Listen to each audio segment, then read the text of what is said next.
ఇప్పుడు నేను చెప్పబోయే ప్రాబ్లంకి చాలామంది అనవసరంగా సర్జరీ చేయించుకుంటారు. ఈ ప్రాబ్లం ఏంటంటే సిటిఎస్, కార్పల్ టన్నల్ సిండ్రోమ్ అంటాం.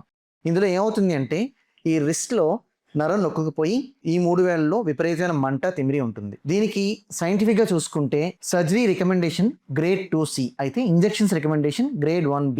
సైన్స్ ఏం చెప్తుంది అంటే సర్జరీ అనవసరం అని. ఎప్పుడు సర్జరీ చేయించుకోవాలి, ఎప్పుడు చేయించుకోకూడదు అన్నదానికి క్లియర్ కట్‌గా ఒక పాత్వే ఉంది. హ్యాండ్ గ్రిప్ తగ్గింది, బలహీనత వచ్చింది, విపరీతమైన మంట, రాత్రి నిద్ర పట్టట్లేదు, అప్పుడు కూడా సర్జరీ వద్దు. నెర్వ్ కండక్షన్ స్టడీ చేసి యాక్సాన్ లాస్ అనే ఒక ప్రాబ్లం, అలాగే డీనర్వేషన్ అనే ప్రాబ్లం కానీ ఉంటే అప్పుడు మాత్రమే సర్జరీ చేయించుకోవాలి. లేదా సింపుల్ గా స్ప్లింటింగ్ వేసుకొని చిన్న చిన్న ఇంజెక్షన్స్, అంటే మేము అల్ట్రాసౌండ్ గైడెన్స్ లో ఆ నర్వ్ చుట్టూ హైడ్రో డిసెక్ట్ చేస్తాం, నొక్కకపోయే నర్వ్ ని రిలీజ్ చేస్తాం. ఈ సింపుల్ ప్రొసీజర్ తో చాలా మందికి నొప్పి తగ్గిపోతుంది. ఇలాంటి చిన్న చిన్న ప్రొసీజర్స్, మందులు, స్ప్లింటింగ్, వీటితోనే ఈ సిటిఎస్ని ట్రీట్ చేయొచ్చు.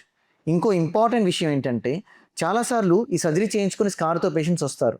వాళ్ళకి ప్రాబ్లం అసలు ఇక్కడ ఉండదు. ప్రాబ్లం ఇక్కడ సర్వైకల్ స్పైన్లో ఉంటుంది, సర్జరీ ఏమో ఇక్కడ చేతి మీద స్కార్ ఉంటుంది. సో రైట్ డాక్టర్ దగ్గరికి వెళ్ళి కరెక్ట్గా మీ ప్రాబ్లం ఏంటి అని తెలుసుకొని దాన్ని డయాగ్నోస్ చేసుకొని దానికి ట్రీట్మెంట్ చేయించుకోవడం కూడా చాలా ఇంపార్టెంట్.